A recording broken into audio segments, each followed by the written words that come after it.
ಅಥ ಬ್ರಾಹ್ಮ್ಯೇ ಮಹಾಪುರಾಣೆ ಸಪ್ತತ್ರಿಂಶದಧಿಕ-ದ್ವಿಶತತಮೋಧ್ಯಾಯ 237ನೆಯ ಅಧ್ಯಾಯವು. ಮುನಿಗಳು ಕೇಳುವರು. ವೇದದಲ್ಲಿ ಕರ್ಮವನ್ನು ಮಾಡಬೇಕೆಂದೂ ಬಿಡಬೇಕೆಂದೂ ಹೇಳಿರುವುದು. ಆ ಜ್ಞಾನದಿಂದ ಯಾವ ಗತಿಯುಂಟಾಗುವುದು, ಕರ್ಮದಿಂದ ಯಾವ ಗತಿಯುಂಟಾಗುವುದು, ಇದನ್ನು ನಾವು ಕೇಳಬೇಕೆಂದು ಅಪೇಕ್ಷಿಸುತ್ತೇವೆ. ಕರ್ಮಜ್ಞಾನಗಳೆರಡೂ ಪರಸ್ಪರ ವಿರುದ್ಧವಾದವುಗಳು. ಮಹಾಮಹಿಮನಾದ ನೀನು ನಮಗೆ ಇವುಗಳ ವಿಷಯವನ್ನು ಚೆನ್ನಾಗಿ ಹೇಳಬೇಕು ಎನ್ನಲು ವ್ಯಾಸನು ಹೇಳುವನು. ಎಲೆ ಋಷಿಶ್ರೇಷ್ಠರೇ, ಕೇಳಿರಿ. ನೀವು ಸಂಗ್ರಹವಾಗಿ ಕೇಳಿದ ಪ್ರಶ್ನೆಗೆ ಉತ್ತರವನ್ನು ಹೇಳುವೆನು. ಕ್ಷರಾಕ್ಷರಗಳೆಂಬ ಹೆಸರುಳ್ಳ ಕರ್ಮಜ್ಞಾನಗಳೆರಡನ್ನೂ ವಿವರಿಸುವೆನು. ಎಲೆ ಬ್ರಾಹ್ಮಣರೇ, ಕರ್ಮದಿಂದ ಯಾವ ಗತಿಯನ್ನು ಹೊಂದುವರು, ಜ್ಞಾನದಿಂದ ಯಾವ ಗತಿಯನ್ನು ಹೊಂದುವರು ಎಂಬುದು ಉತ್ತಮವಾದ ಮತ್ತು ತಿಳಿಯಲು ಕಷ್ಟವಾದ ವಿಷಯವಾಗಿರುವುದು. ಈಗ ಅದನ್ನು ಹೇಳುವೆನು, ಕೇಳಿರಿ.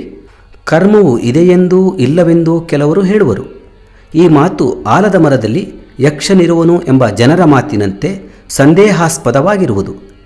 ಎಲ್ಲಿ ವೇದನಿಧಿಯು ಅಡಚಣೆಯಲ್ಲಿರುವುದೋ ಅಲ್ಲಿ ಪ್ರವೃತ್ತಿ ಲಕ್ಷಣ ಧರ್ಮವೆಂದೂ ನಿವೃತ್ತಿ ಲಕ್ಷಣ ಧರ್ಮವೆಂದೂ ಎರಡು ಮಾರ್ಗಗಳಿರುವುವು. ಜೀವನು ಕರ್ಮ ಮಾಡುವುದರಿಂದ ಸಂಸಾರ ಬಂಧನಕ್ಕೆ ಒಳಗಾಗುವನು, ಜ್ಞಾನಾಭ್ಯಾಸದಿಂದ ಮೋಕ್ಷವನ್ನು ಹೊಂದುವನು. ಆದುದರಿಂದಲೇ ಜ್ಞಾನಿಗಳಾದ ಯತಿಗಳು ಕರ್ಮವನ್ನು ಮಾಡುವುದಿಲ್ಲ. ಕರ್ಮ ಮಾಡುವುದರಿಂದ ಜೀವನು ಒಂದು ಜನ್ಮದ ಶರೀರವನ್ನು ಬಿಟ್ಟು ಮತ್ತೊಂದು ಜನ್ಮದಲ್ಲಿ 16 ಕಲೆಯಿಂದ ಕೂಡಿದ ಶರೀರವನ್ನು ಪಡೆದು ಜನಿಸುವನು. ಪ್ರತಿದಿನವೂ ಜ್ಞಾನಾಭ್ಯಾಸವನ್ನು ಮಾಡುವುದರಿಂದ ನಾಶರಹಿತವೂ ಅವ್ಯಕ್ತವೂ ಆದ ಪರಬ್ರಹ್ಮ ಸ್ವರೂಪನಾಗುವನು. ಕೆಲವರು ಅಲ್ಪಬುದ್ಧಿಯುಳ್ಳ ಮನುಜರು ಕರ್ಮವನ್ನು ಶ್ಲಾಘಿಸುವರು. ಈ ಕಾರಣದಿಂದ ಅವರು ಅನೇಕ ಶರೀರಗಳನ್ನು ಪಡೆದು ವಿನೋದ ಪಡುತ್ತಾ ಕರ್ಮವನ್ನು ಮಾಡುತ್ತಿರುವರು. ಯಾರು ಸೂಕ್ಷ್ಮ ಬುದ್ಧಿಯನ್ನು ಪಡೆದಿರುವರೋ ಅವರು ನಿವೃತ್ತಿ ಧರ್ಮವೇ ಶ್ರೇಷ್ಠವೆಂದು ತಿಳಿದು ನದಿಯ ನೀರನ್ನು ಕುಡಿಯುತ್ತಿರುವ ಮನುಷ್ಯನು ಬಾವಿಯ ನೀರನ್ನು ಹೇಗೆ ಶ್ಲಾಘಿಸುವುದಿಲ್ಲವೋ ಹಾಗೆ ಕರ್ಮ ಮಾರ್ಗವನ್ನು ಹೊಗಳುವುದಿಲ್ಲ. ಕರ್ಮ ಮಾಡಿದವರು ಅದರ ಫಲವಾದ ಸುಖ ದುಃಖಗಳನ್ನು ಜನ್ಮ ಮರಣಗಳನ್ನು ಹೊಂದುವರು. ಜ್ಞಾನಾಭ್ಯಾಸವನ್ನು ಮಾಡಿದವರು ಯಾವ ಪದವಿಯನ್ನು ಪಡೆದರೆ ದುಃಖ ಉಂಟಾಗುವುದಿಲ್ಲವೋ ಅಂತಹ ಸ್ಥಾನವನ್ನು ಹೊಂದುವರು.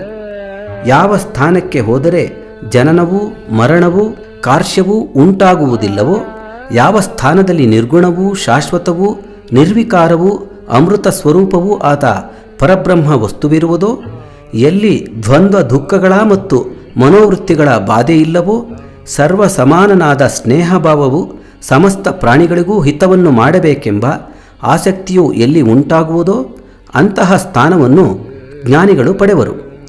ಜೀವರುಗಳಲ್ಲಿ ಕರ್ಮಮಯ ಜೀವ, ವಿದ್ಯಾಮಯ ಜೀವ ಎಂದು ಎರಡು ಬಗೆಯಾಗಿರುವುದು. ವಿದ್ಯಾಮಯ ಜೀವವು ಸೂಕ್ಷ್ಮವಾದ ಕಾಂತಿಯಿಂದ ಕೂಡಿ ಚಂದ್ರನನ್ನು ಮುಟ್ಟದಂತೆ ತಣ್ಣಗಿರುವುದು. ಈ ವಿಷಯವನ್ನು ವೇದದಲ್ಲಿ ಹೇಳಿರುವುದು. ಅದನ್ನೇ ಅನುಸರಿಸಿ ನಾನು ವಿಸ್ತಾರವಾಗಿ ಹೇಳುವೆನು. ಆಕಾಶದಲ್ಲಿರುವ ಸೂಕ್ಷ್ಮವಾದ ಚಕ್ರಾಕಾರದ ದಾರದಂತಿರುವ ಕಾಂತಿಯಿಂದ ಕೂಡಿದ ಚಂದ್ರನನ್ನು ನೋಡುವುದಕ್ಕೂ ವರ್ಣಿಸಿ ಹೇಳುವುದಕ್ಕೂ ಹೇಗೆ ಸಾಧ್ಯವಿಲ್ಲವೋ ಹಾಗೆ ವಿದ್ಯಮಯವಾದ ಜೀವನವನ್ನು ವರ್ಣಿಸುವುದಕ್ಕೂ ನೋಡುವುದಕ್ಕೂ ಸಾಧ್ಯವಿಲ್ಲ. ಪಂಚಜ್ಞಾನೇಂದ್ರಿಯಗಳು, ಪಂಚಕರ್ಮೇಂದ್ರಿಯಗಳು, ಮನಸ್ಸು ಎಂಬ 11 ಬಗೆಯ ವಿಕಾರಗಳಿಂದ ಕೂಡಿದ ಆತ್ಮಶಕ್ತಿ ಸ್ವರೂಪವಾದ ಕಲೆಯಿಂದ ತುಂಬಿದ ಕರ್ಮಗರುಣ ಸ್ವರೂಪವಾದ ಜೀವನವನ್ನು ಮೂರ್ತಿಮಂತವೆಂದು ತಿಳಿಯಬೇಕು. ಜೀವನವನ್ನು ಮೂರ್ತಿಮಂತನೆಂದು ತಿಳಿಯಬೇಕು. ಸರೋವರದಲ್ಲಿ ಪ್ರತಿಫಲಿಸುವ ಚಂದ್ರನಂತೆ ಈ ಶರೀರವನ್ನು ಆಶ್ರಯಿಸಿ ಪ್ರತಿಬಿಂಬ ಸಮಾನವಾಗಿ ಬುದ್ಧಿರೂಪದಿಂದಿರುವ ಪ್ರತಿದಿನವೂ ಯೋಗಾಭ್ಯಾಸದಿಂದ ಇಂದ್ರಿಯಾದಿಗಳನ್ನು ಜಯಿಸಿರುವ ಆ ಜೀವವನ್ನೇ ಕ್ಷೇತ್ರಜ್ಞನೆಂದು ತಿಳಿಯಬೇಕು. ತಪಸ್ಸು, ರಜಸ್ಸು, ಸತ್ವ ಎಂಬ 3 ಜೀವನ ಗುಣಗಳೆಂದು ತಿಳಿಯಬೇಕು. ಜೀವನು ಆತ್ಮನ ಗುಣವು, ಆತ್ಮನು ಪರಮಾತ್ಮನ ಗುಣವು, ಜೀವನ ಗುಣವು ಚೈತನ್ಯಯುಕ್ತವಾದುದು. ಆ ಜೀವ ಗುಣಗಳೆಲ್ಲವೂ ಕೆಲಸವನ್ನು ಮಾಡುವುವು. ಆದುದರಿಂದಲೇ ಜೀವವನ್ನು ಕ್ಷೇತ್ರಜ್ಞವೆಂದು ಹೇಳುವರು. ಆ ಕ್ಷೇತ್ರಜ್ಞರಾದ ದೇವರುಗಳೇ ಸಪ್ತಲೋಕಗಳನ್ನು ಕಲ್ಪಿಸುವರು. ವ್ಯಾಸನು ಮತ್ತೆ ಹೇಳಿದನು, ಪ್ರಕೃತಿಯ ವಿಕಾರಗಳೇ ಕ್ಷೇತ್ರಜ್ಞನಾದ ಜೀವನಾಗಿರುವುದು. ಆ ಪ್ರಕೃತಿ ವಿಕಾರಗಳು ಜೀವವನ್ನರಿಯವು. ಜೀವನು ಪ್ರಕೃತಿ ವಿಕಾರಗಳನ್ನರಿಯನು. ಜೀವನು 6ನೇದಾದ ಮನಸ್ಸಿನೊಡನೆ ಕೂಡಿ ಪಂಚೇಂದ್ರಿಯಗಳಿಂದ ಈ ಲೋಕದಲ್ಲಿ ಕೆಲಸ ಮಾಡುವನು. ಇದು ಬಲವಾದ ಸವಾರನು ಶ್ರೇಷ್ಠವಾದ ಕುದುರೆಗಳನ್ನು ತನ್ನದೀನ ಮಾಡಿಕೊಂಡು ಅವುಗಳಿಂದ ಕೆಲಸ ಮಾಡಿಸುವಂತಿರುವನು. ಇಂದ್ರಿಯಗಳು ವಿಷಯಾಧೀನಗಳಾದುದರಿಂದ ಆ ಇಂದ್ರಿಯಗಳಿಗಿಂತ ವಿಷಯಗಳು ಶ್ರೇಷ್ಠವೆನಿಸುವವು. ವಿಷಯಗಳು ಮನಸ್ಸಿನ ಸಂಕಲ್ಪಾಧೀನವಾದುದರಿಂದ ಮನಸ್ಸು ಶ್ರೇಷ್ಠವೆನಿಸುವುದು. ಸಂಕಲ್ಪರೂಪವಾದ ಮನಸ್ಸಿಗಿಂತಲೂ ನಿಶ್ಚಯಾತ್ಮಕವಾದ ಬುದ್ಧಿಯು ಶ್ರೇಷ್ಠವು. ಬುದ್ಧಿಯು ಜೀವನ ಅಧೀನವಾದುದರಿಂದ ಜೀವನು ಶ್ರೇಷ್ಠನು. ಜೀವನಿಗಿಂತ ಮಹತ್ತತ್ವವು ಶ್ರೇಷ್ಠವು. ಮಹತ್ತತ್ವಕ್ಕಿಂತ ಅವ್ಯಕ್ತವೆಂಬ ಪ್ರಕೃತಿಯು ಶ್ರೇಷ್ಠವು. ಪ್ರಕೃತಿಗಿಂತಲೂ ಅಮೃತ ಸ್ವರೂಪನಾದ ಪುರುಷನು ಶ್ರೇಷ್ಠನು. ಪುರುಷರಿಗಿಂತ ಶ್ರೇಷ್ಠವಾದ ವಸ್ತುವಿಲ್ಲ. ಆದುದರಿಂದ ಪುರುಷರೂಪವಾದ ಆತ್ಮತತ್ವವೇ ಕೊನೆಯದು. ಅದೇ ಮೋಕ್ಷ ಸ್ವರೂಪವು.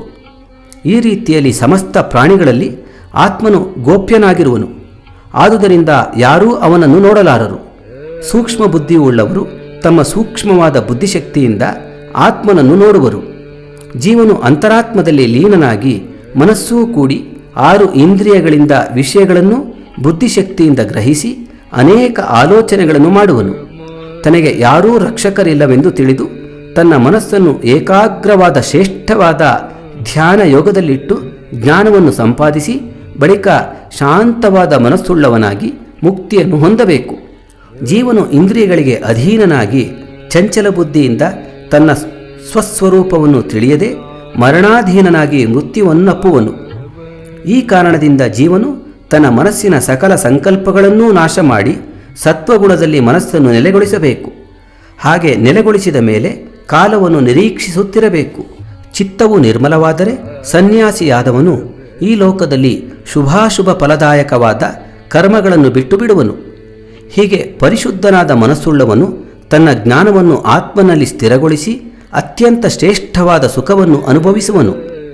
ಸುಷುಪ್ತಿಯಲ್ಲಿ ಉಂಟಾಗುವಂತೆ ಮನಸ್ಸಿಗೆ ಸುಖವುಂಟಾಗುವುದೇ ಶುದ್ಧವಾದ ಮನಸ್ಸಿನ ಸ್ವರೂಪವು. ಶುದ್ಧ ಮನಸ್ಸು ಗಾಳಿಯಿಲ್ಲದ ಕಡೆಯಲ್ಲಿ ಉರಿಯುತ್ತಿರುವ ದೀಪವು ಚಲಿಸದಿರುವಂತೆ ಚಲಿಸದೇ ಇರುವುದು. ಈ ರೀತಿಯಲ್ಲಿ ರಾತ್ರಿಯ ಮೊದಲನೆಯ ಮತ್ತು ಕಡೆಯ ಯಾಮಗಳಲ್ಲಿ ಮನಸ್ಸಿನಲ್ಲಿ ಆತ್ಮವಿಚಾರವನ್ನು ಮಾಡುತ್ತಾ ಲಘುವಾದ ಆಹಾರವುಳ್ಳವನಾಗಿ ಪರಿಶುದ್ಧವಾದ ಮನಸ್ಸಿನಿಂದ ಯೋಗಿಯಾದವನು ಆತ್ಮಸ್ವರೂಪವನ್ನು ಧ್ಯಾನ ಮಾಡುತ್ತಿರಬೇಕು. ಈ ಯೋಗಶಾಸ್ತ್ರವು ಸಮಸ್ತ ವೇದಗಳ ಗುಟ್ಟಾಗಿರುವುದು. ಇದು ಇತಿಹಾಸ ರೂಪವಾದುದಲ್ಲ, ಆಗಮಶಾಸ್ತ್ರವಲ್ಲ. ಆತ್ಮಸ್ವರೂಪವನ್ನು ಅನುಭವಕ್ಕೆ ತಂದುಕೊಡುವ ಶಾಸ್ತ್ರವು. ಮಕ್ಕಳಿಗೆ ಇದನ್ನು ಅವಶ್ಯಕವಾಗಿ ಹೇಳಿಕೊಡಬೇಕು.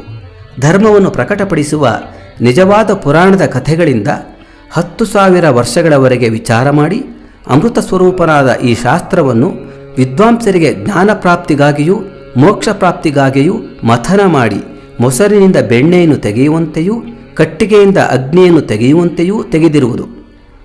ವಿದ್ಯಾಭ್ಯಾಸವನ್ನು ಮಾಡಿ ಸ್ನಾತಕ ವ್ರತವನ್ನು ಮಾಡಿದ ಶಿಷ್ಯನಿಗೂ ಮಗನಿಗೂ ಈ ಶಾಸ್ತ್ರವನ್ನು ಉಪದೇಶಿಸಬೇಕು. ಇದನ್ನು ಶಾಂತನಲ್ಲದವನಿಗೂ ಇಂದ್ರಿಯ ನಿಗ್ರಹವಿಲ್ಲದವನಿಗೂ ತಪಸ್ಸನ್ನು ಮಾಡದವನಿಗೂ ವೇದವನ್ನು ಓದದವನಿಗೂ ತನ್ನ ಧರ್ಮವನ್ನು ಅನುಸರಿಸಿದವನಿಗೂ ಅಸೂಯೆ ಪಡುವವನಿಗೂ ವಕ್ರಬುದ್ಧಿ ಉಳ್ಳವನಿಗೂ ಹೇಳದಂತೆ ಕೇಳಿದವನಿಗೂ ತರ್ಕಶಾಸ್ತ್ರ ರೂಪದಲ್ಲಿ ಆಸಕ್ತನಾದವನಿಗೂ ಚಾಡಿಕೋರನಿಗೂ ಹೇಳಕೂಡಕೂಡದು.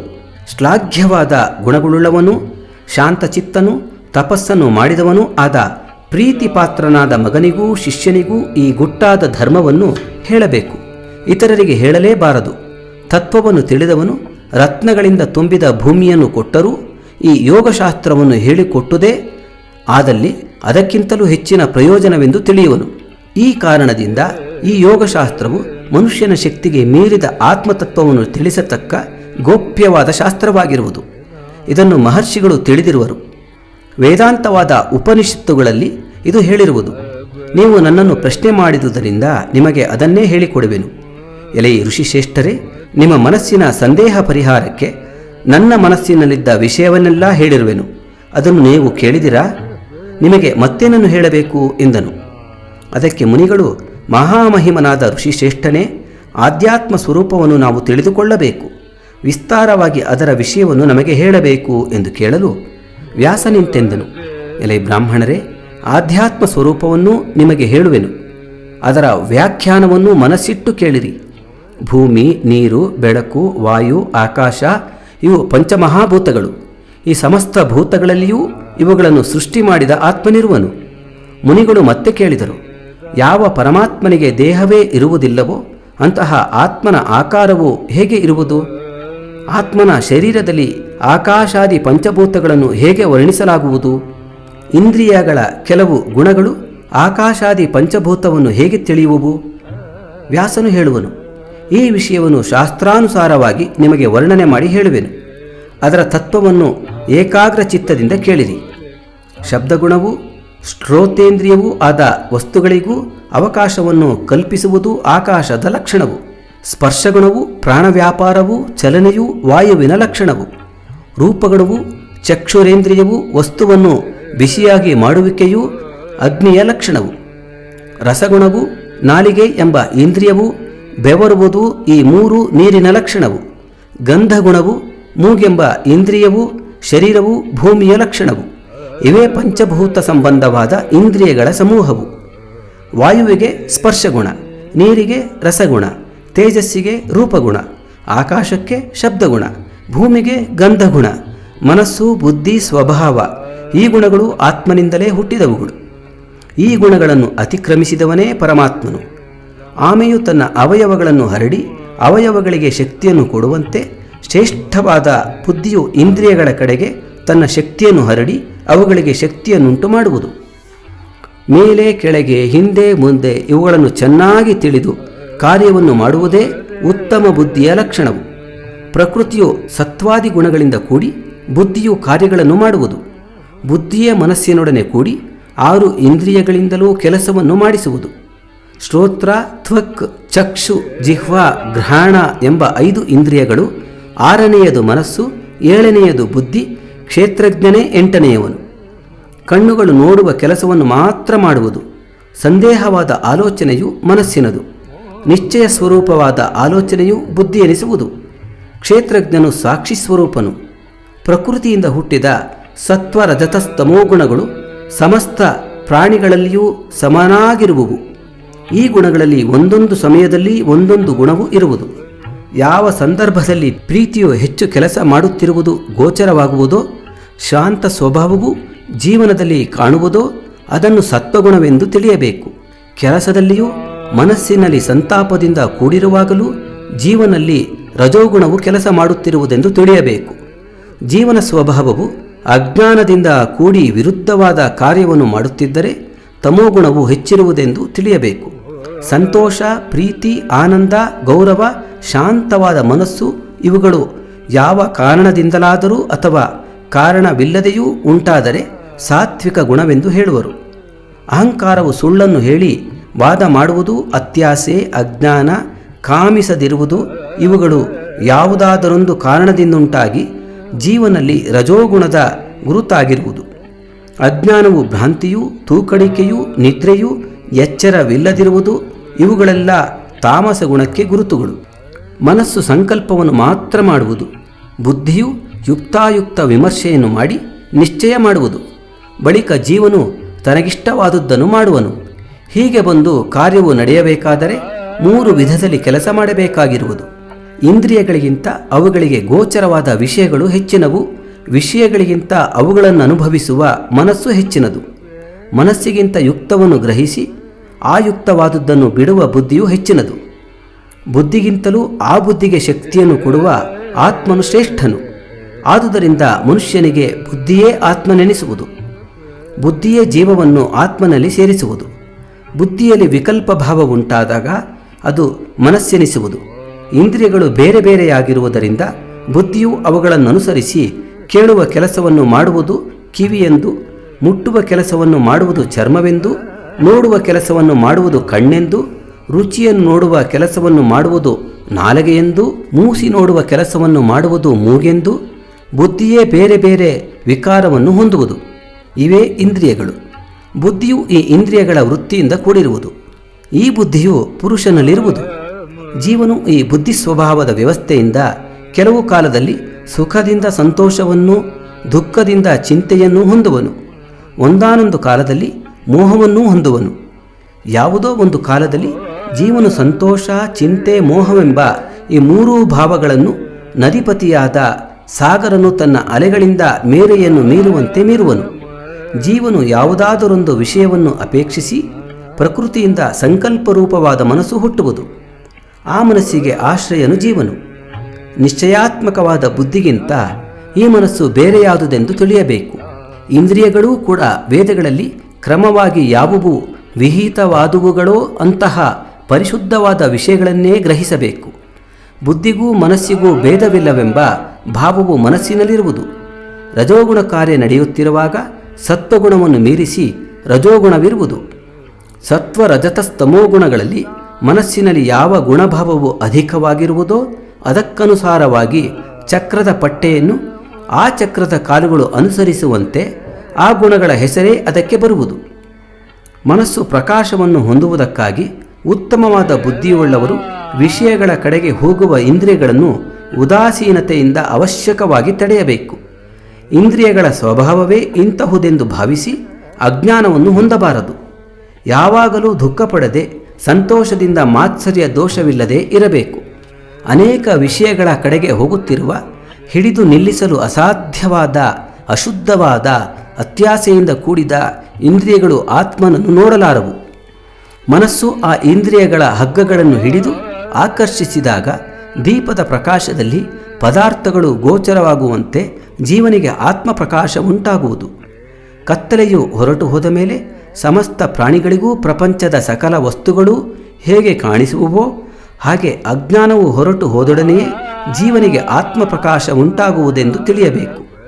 ನೀರಿನಲ್ಲಿ ಸಂಚರಿಸುವ ಹಕ್ಕಿಯ ಮೈಗೆ ನೀರು ಹೇಗೆ ಅಂಟುವುದಿಲ್ಲವೋ ಹಾಗೆ ಸುಖ ದುಃಖಗಳ ಕಟ್ಟನ್ನು ಕಳೆದುಕೊಂಡ ಯೋಗಿಗೆ ಗುಣದೋಷಗಳ ಸಂಬಂಧವಿರುವುದಿಲ್ಲ. ಹೀಗೆಯೇ ಜ್ಞಾನಿಯಾದವನು ದುಷ್ಟವಾದ ಇಂದ್ರಿಯಗಳಿಂದ ವಿಷಯ ಅನುಭವವನ್ನು ಮಾಡದೆ ಸಮಸ್ತ ವಿಷಯಗಳಲ್ಲಿಯೂ ಅಪೇಕ್ಷಾ ಬುದ್ಧಿ ಇಲ್ಲದವನಾದರೆ ಗುಣದೋಷಗಳ ಸಂಬಂಧವು ಅವನಿಗೆ ಎಂದೆಂದೂ ಉಂಟಾಗುವುದಿಲ್ಲ.